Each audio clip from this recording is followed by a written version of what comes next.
नमस्कार दोस्तों, स्वागत है आपका साइंस जर्नी में। पिछले दो वीडियो 109, 110 में आपने देखा कि किस तरह ब्राह्मण ग्रंथ, वेद इत्यादि यहूदी बाइबल से इंस्पायर्ड होकर लिखे गए और मुस्लिम शासन काल में भारतीयों पर थोपे जाने शुरू किए गए। उनका उद्देश्य एकमात्र था कि भारत के मूल दर्शन बौद्ध, जैन इत्यादि को पूरी तरह से खत्म करके और उनकी ही बोतल में अब्राहमिक रिलीजन को परोसकर भारतीयों को सांस्कृतिक, आर्थिक, सामाजिक और शैक्षणिक रूप से गुलाम बनाया जाए, जिसमें वो काफी हद तक कामयाब भी रहे। आज हम यहूदी बाइबल के इस थर्ड पार्ट में देखेंगे कि और भी क्या क्या बातें हैं जो ब्राह्मणवादियों ने यहूदी बाइबल से कॉपी करके भारतीयों पर थोपने की कोशिश की है। जैसे मनु और मनुस्मृति, ब्राह्मण ग्रंथों में हमेशा श्राप का डर दिखाना, वंशावली जैसी बातें, और यहाँ तक कि कुछ ऐसे महापुरुष जो कि पूरी तरह से यहूदी बाइबल से कॉपी करके भारतीय दर्शन में घुसेड़े गए हैं। वीडियो अंतिम तक देखिएगा, आपको काफी कुछ रोचक बातें जानने को मिलेंगी। सबसे पहले तो हम यह बात देखेंगे कि जो ब्राह्मणवाद में यह देखने को मिलता है कि वो श्रेष्ठ हैं। उनकी हर धार्मिक किताब में ब्राह्मण श्रेष्ठ है जैसे कि रट्टम तोतम लगा रखी है, और इसके साथ ही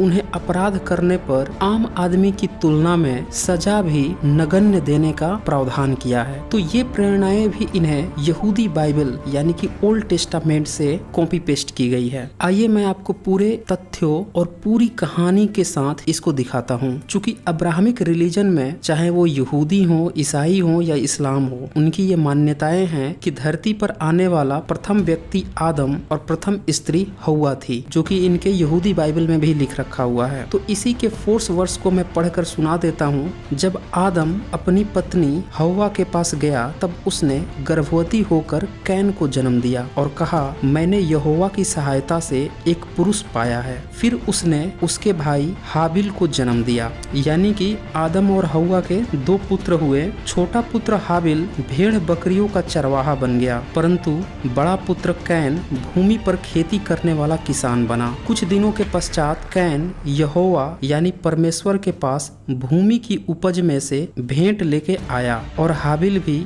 अपनी भेड़ बकरियों के कई एक पहिलौठे बच्चे भेंट चढ़ाने ले आया और उसकी चर्बी भेंट चढ़ाई। तब यहोवा ने हाबिल और उसके भेंट की तो ग्रहण किया, परंतु कैन जो अन्न चढ़ाने आया था उसकी भेंट को उसने ग्रहण नहीं किया। और जब आप पूरा ये ओल्ड टेस्टामेंट पढ़ेंगे तो आप पाएंगे कि यहोवा को मांस बहुत पसंद है। वो अब्राहम के पास भी जाता था तो ताजा बछड़ा कटवा के खाता था, तो बेचारा अन्न क्या ग्रहण करता। आगे सुने। फिर कैन जो किसान था उसे क्रोध आ गया। यहोवा उसे सांत्वना भी दिया, लेकिन कैन का क्रोध नहीं गया। फिर आगे 8 में लिखा है, तब कैन ने अपने भाई हबील से कुछ कहा, और जब वे मैदान में थे तब कैन ने अपने भाई हबील पर चढ़कर उसे घात किया। तब यहोवा ने कैन से पूछा, तेरा भाई हाबिल कहाँ है? उसने कहा, मालूम नहीं, क्या मैं अपने भाई का रखवाला हूँ? फिर यहोवा कैन द्वारा हाबिल की हत्या की बात उसे सुनाकर उसे शापित होने का डर दिखाता है। फिर 12 के आगे सुने, चाहे तू भूमि पर खेती करे तो भी उसकी पूरी उपज फिर तुझे न मिलेगी, और तू पृथ्वी पर भटकने वाला और भगोड़ा होगा। तब कैन ने यहोवा से कहा, मेरा दंड सहने से बाहर है। देख, तूने आज के दिन मुझे भूमि पर से निकाला है, और मैं तेरी दृष्टि की आड़ में रहूंगा और पृथ्वी पर भटकने वाला और भगोड़ा रहूंगा, और जो कोई मुझे पाएगा मुझे घात करेगा। इस कारण यहोवा ने उससे कहा, जो कोई कैन को घात करेगा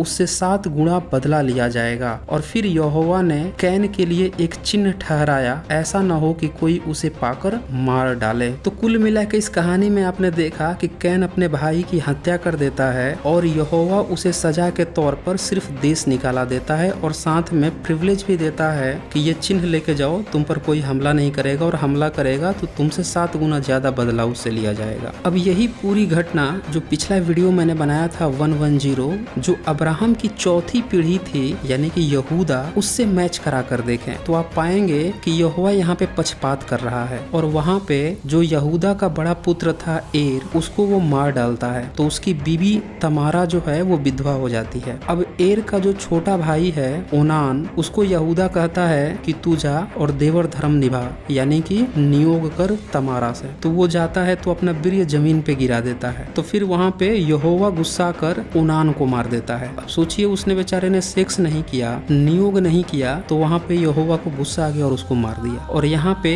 ये हत्या भी कर दिया भाई को, तो भी इसको देश निकाला दे रहा है। तो ये मैं बार बार इसलिए चर्चा कर रहा हूँ कि इसका पूरा का पूरा कनेक्शन ही ब्राह्मणवाद से है। अब मनु स्मृति खोलकर आपको दिखाता हूँ कि यही बात मनु स्मृति में भी लिखी हुई है। मनु स्मृति के अध्याय 8 श्लोक 123-124 देखें। 123 श्लोक का अर्थ, धार्मिक राजा झूठी गवाही देने पर तीनों वर्णों को, क्षत्रिय, वैश्य और शूद्र को दंड देकर देश से निकाल दे। मैं फिर से रिपीट कर देता हूँ, दंड देकर देश से निकाल दे तीनों वर्णों को झूठी गवाही देने पर, और ब्राह्मण को केवल देश से निकाल दे। मतलब ब्राह्मण को सजा नहीं देनी है, सिर्फ देश से निकाल देना है। अब 124 श्लोक का भी हिंदी अनुवाद सुन लीजिए। स्वयंभुव मनु ने दंड के जो 10 स्थान कहे हैं तीनों वर्णों के लिए, ब्राह्मण के लिए नहीं। ब्राह्मण को राजा देश से निकाल भर दे, यानी कि जो भी अपराध होगा उसमें सजा तीनों वर्णों को मिलेगी, लेकिन ब्राह्मण के लिए कोई सजा का प्रावधान नहीं है, बस देश से निकाल देना है। तो ये जो नियम लिखे गए हैं मनु स्मृति में, ये पूरा कॉपी पेस्ट किया गया है यहूदी बाइबल के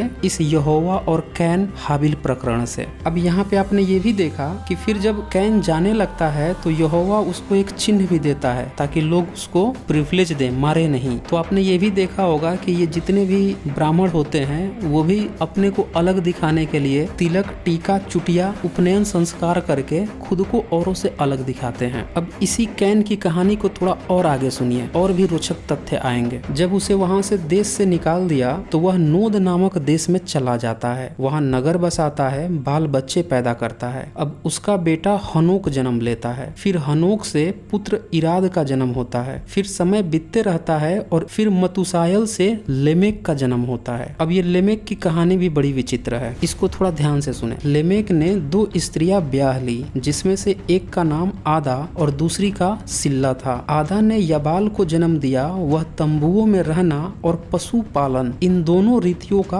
प्रवर्तक हुआ, और उसके भाई का नाम युबाल था, वह बीड़ा और बांसुरी आदि बाजों के बजाने की सारी रीति का प्रवर्तक हुआ। अब अगर आप ध्यान से देखें तो बांसुरी बजाने की प्रथा भारत में भी काल्पनिक महाभारत के काल्पनिक किरदार पे थोपी गई है। याद आया होगा कृष्ण। तो ये जो कृष्ण है वो बांसुरी बजाता था, और उसका भी एक भाई था जो पशु पालक था और हल लेके चलता था, जिसको लोग बलराम कहते हैं। और इन दोनों की भी 2 माँ थी, और इसमें भी 2 माँ है। तो काफी सिमिलरिटी आ रही है, और सबसे ज्यादा तो सिमिलरिटी है कि ये जो बांसुरी बजाने की बात आ रही है, क्योंकि भारत में बांसुरी बजाने की प्रथा काफी बाद में आई है, लेकिन यहूदी बाइबल में शुरू में ही दिख रही है। अब इसी 4 वर्ष के 23-24 हाइम को देखें। इसमें जो लेमेक है वह अपनी पत्नियों से कहता है कि उसके पूर्वज कैन पर हमला करने वालों को 7 गुना ज्यादा सजा देने का प्रावधान किया था यहोवा ने, तो उस पर यानी लेमेक पर हमला करने वालों से 77 गुना लिया जाएगा। यानी कि कुल मिलाकर कैन और उसकी वंशजें अन्य मनुष्यों की तुलना में यहोवा द्वारा दिया गया शुरुआती प्रिविलेज कि 7 गुना ज्यादा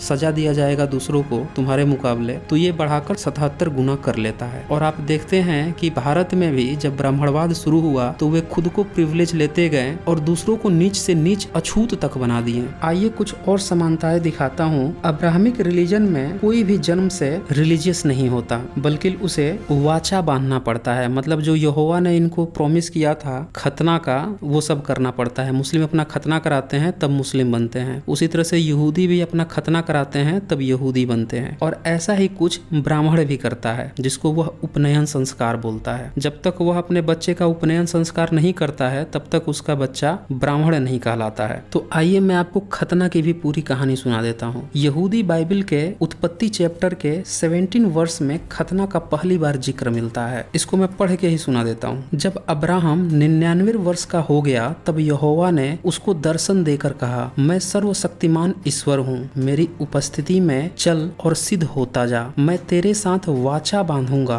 और तेरे वंश भी अत्यंत ही बढ़ाऊंगा। फिर ईश्वर ढेरों सारे प्रलोभन देने लगता है। अब्राहम को उसका नाम अब्राहम भी कर देता है और उसकी पत्नी का नाम सारा कर देता है। अब्राहम अब्राहम को जातियों के समूह का मूल पिता बनाने की भी पेशकश कर देता है। फिर बुढ़ापे में अब्राहम के बच्चे पैदा करने का भी लालच दिखाता है। और एक नियोग से तो बच्चा ऑलरेडी इस्माइल हो ही चुका था, ये दूसरे बच्चे की बात हो रही है। और फिर हाइम 10 में कहता है कि मेरे साथ बांधी हुई वाचा जिसका पालन तुझे और तेरे पश्चात तेरे वंश को करना पड़ेगा, वह यह है कि तुम में से एक एक का खतना हो। तुम अपनी खलड़ी का यानी पेनिस का खतना करा लेना। जो वाचा मेरे और तुम्हारे बीच में है उसका यही चिन्ह होगा। मतलब जो एक कोड वर्ड कि अब तुम मेरे शागिर्द हो, उसका ये कोड वर्ड था कि तुम्हें अपने पेनिस का अग्रभाग का जो मांस होता है उसको कटवा लेना है। यानी यहोवा ने सीधा फरमान सुना दिया कि खतना करा लो और हर पीढ़ी का करवाओ, सबका करवाओ। यही मेरे साथ मेरी कृपा होने की प्राइमरी कंडीशन है। और हाइम 14 में हिंसा करने की धमकी तक दे डालता है। सुनिए, जो पुरुष खतना रहित रहे अर्थात जिसकी खलड़ी का खतना न हो, वह प्राणी अपने लोगों में से नष्ट किया जाए, क्योंकि उसने मेरे साथ बांधी हुई वाचा को तोड़ दिया। अब सोचिए, क्या ऐसा हो सकता है कि यहोवा इंसान को पैदा किया हो और पैदा करके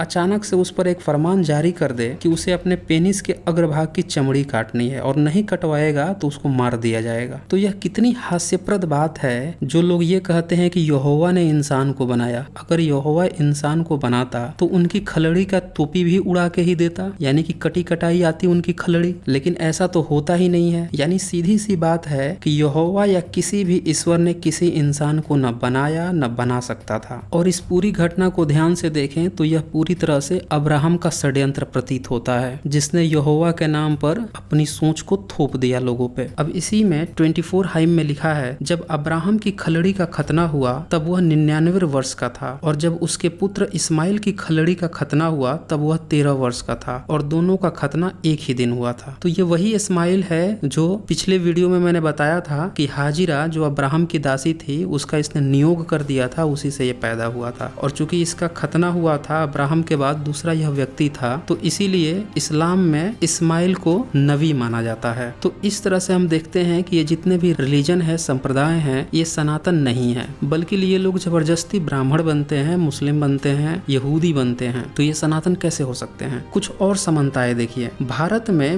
मनु नाम का एक किरदार जो थोपा गया है और उसके नाम पर मनु स्मृति लिखी गई है, वह किरदार का एक्सप्लेनेशन भी मत्स्य पुराण में होता है। और उसमें बताया जाता है कि मत्स्य अवतार होता है, मछली बढ़ते जाती है और जब इतनी बड़ी हो जाती है फिर उसे संदेश देती है कि अब प्रलय आने वाला है, तुम सारे जीव जंतुओं की एक एक जोड़ी और कुछ साधु संतों के साथ जहाज की व्यवस्था करो, उसमें बैठकर खाने पीने का इंतजाम कर लो। ये पूरा कहानी चोरी का माल है। यह पूरी कहानी ही यहूदी बाइबल में जो नूह है, जिसको नोआ भी कहा गया है, उसी से कॉपी पेस्ट किया गया है। जैसा कि हमने देखा कि आदम और हवा की जो वंशजें आगे बढ़ती जाती हैं और जब लेमेक का जन्म होता है, इसी लेमेक का एक पुत्र का नाम नूह था। यहूदी बाइबल के उत्पत्ति चैप्टर के 3 से लेकर 6 वर्ष में इसको लिखा गया है। और उसमें यह भी दिखाया गया है कि जब धरती पे बहुत ज्यादा अत्याचार बढ़ने लगा और जो मनुष्य की बेटियां होती थी उनसे देवताओं के पुत्र भी शादी करने लगे, फिर और भी बहुत सारे मामले बढ़ गए व्यभिचार के, तब ईश्वर जो है उसका दिमाग काम नहीं किया कि कैसे इस मामले को ठीक किया जाए। तो उसने सोचा कि चलो सबको निपटा ही देते हैं, तो वह जल प्रलय ला दिया। तो नूह जो है उसी को बताया, सारे जीव जंतुओं का, पेड़ पौधों का एक एक सेट ले लिया और एक बड़ा सा जहाज बना के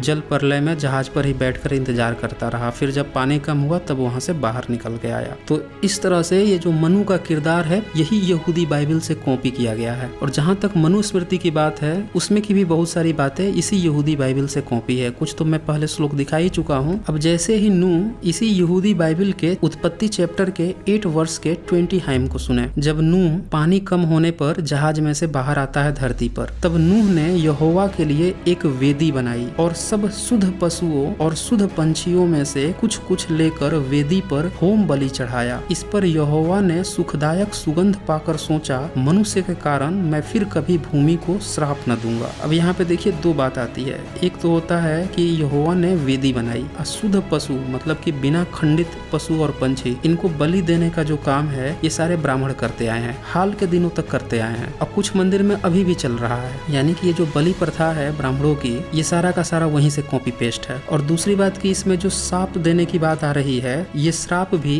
जो ब्राह्मण ग्रंथ में हर बात बात पे दिखता है, ये भी यहीं से कॉपी पेस्ट किया गया है। क्योंकि यहूदी बाइबल में जो यहोवा है वो बात बात पर श्राप दे देता है। कभी कभी तो इसके जो पैगंबर हैं वो भी श्राप दे देते हैं। अब जैसे उदाहरण के तौर पे इसी उत्पत्ति चैप्टर में 9 वर्ष के 24-25 हाइम में लिखा है, जब नूह का नशा उतर गया तब उसने जान लिया कि उसके छोटे पुत्र ने उसके साथ क्या किया है। एक्चुअली में नूह पीकर नंगा होके रूम में घूम रहा था, तो छोटा बच्चा जो है अपने भाइयों को बता देता है, वो सब जाकर उसे कपड़े ढक देते हैं। यही घटना थी। तो जब उसका नशा उतर जाता है तो नूह अपने छोटे बेटे को श्राप दे देता है, कनान शापित हो, वह अपने भाई बंधुओं के दासों का दास हो। परमेश्वर येपेत के वंश को फैलाएं और वह सेम के तंबुओं में बसे और कनान उसका दास हो। तो देखिए यहाँ से दास बनाने की प्रथा की शुरुआत कर देता है नूह। और मनुस्मृति पर चर्चा करें तो ये जो मनु है मत्स्य पुराण वाला, तो ये भी मनुस्मृति इसके नाम पर चलती है। उसमें भी नियम कानून यही लिखे हैं और पूरे भारतीयों को ये शूद्र बना देता है। और नूह यहाँ पे अपने बेटे को श्राप दे देता है। तो कुल मिला के